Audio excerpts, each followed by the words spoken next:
Et c'est avec vous, Thomas Ramnou. Bonjour. Bonjour. Bonjour. Et face à ces terribles incendies qui ravagent une partie du pays, énormément d'acteurs se mobilisent pour venir en aide aux pompiers et aux sinistrés. Et vous allez nous parler d'une association qui œuvre précisément pour cela. Et oui, on va se pencher sur l'association Festizac en Charente-Maritime, qui agit concrètement depuis le 25 juillet dernier pour venir en aide donc aux sinistrés du Sud-Ouest, dont on parle assez largement ces derniers jours, à travers une large collecte de dons. Mais justement, nous sommes avec Adrien Pajot, qui est président de l'association. Bonjour, monsieur Pajot. Bonjour. Merci beaucoup d'être avec nous. Est-ce que déjà vous pouvez commencer par nous présenter déjà ce qu'est l'association Festizac et nous expliquer pourquoi vous avez décidé d'agir? Alors Festizac, c'est une association on travaille beaucoup pour la musique, voilà, tous les artistes amateurs, donc c'est des artistes qui nous touchent beaucoup, donc on fait des événements vraiment musicaux, mais Festizac c'est aussi une famille et du coup on s'est senti tout de suite touché par cette catastrophe qui s'est passée en Gironde et comme il se passe partout en France bien entendu, donc on a lancé cet élan de solidarité qui nous a surpris d'ailleurs. Et alors concrètement, de quoi les sinistrés ont besoin aujourd'hui? Qu'est-ce qu'on peut apporter pour réellement être utile? Déjà tous ceux qui ont tout perdu, donc on a récolté des vêtements, on a récolté beaucoup d'hygiène pour les enfants, des couches, des jouets, parce que ils ont tout perdu, et puis beaucoup de denrées alimentaires.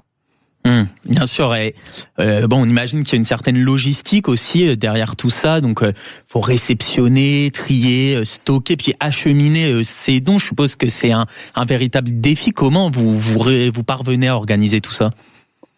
Ça s'est organisé naturellement. Tout le monde a pris un poste, un côté les denrées, un côté l'hygiène, un côté les enfants, les vêtements. Et puis on est parti dans une chaîne humaine pendant 4 jours. Alors, ça a été 4 jours très intenses jusqu'à la livraison mercredi. Là, j'ai encore une livraison qui part la semaine prochaine sur la Gironde. Et tout s'est fait naturellement. Vous parliez il y a quelques secondes du formidable élan de solidarité que vous constatez donc depuis maintenant près d'une semaine. Vous avez été surpris par cette mobilisation. Comment elle se traduit?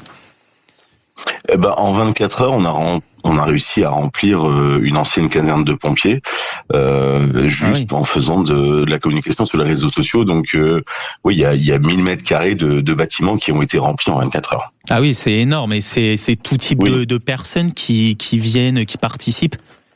Ah oui, de l'enfant jusqu'à la petite grand-mère, beaucoup de gens qui ont pleuré. J'ai même une femme de Lille qui a vu notre communication sur les réseaux, qui m'a appelé et j'ai reçu son colis hier.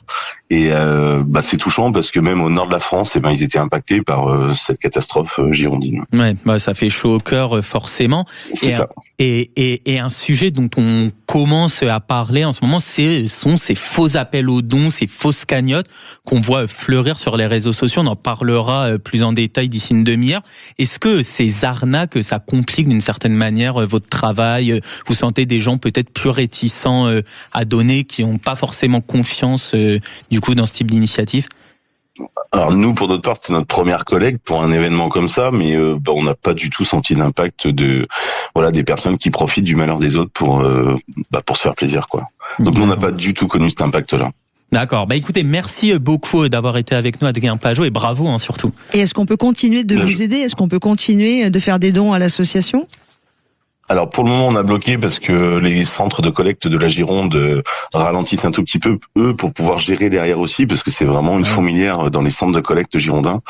Donc là pour le moment nous on attend que la Gironde refasse des appels pour relancer potentiellement une prochaine collecte. Merci beaucoup d'avoir été avec nous sur Sud Radio. Merci Thomas pour cette belle élan de solidarité. L'association c'est Festizac et nous étions avec Adrien Pajot, président de l'association.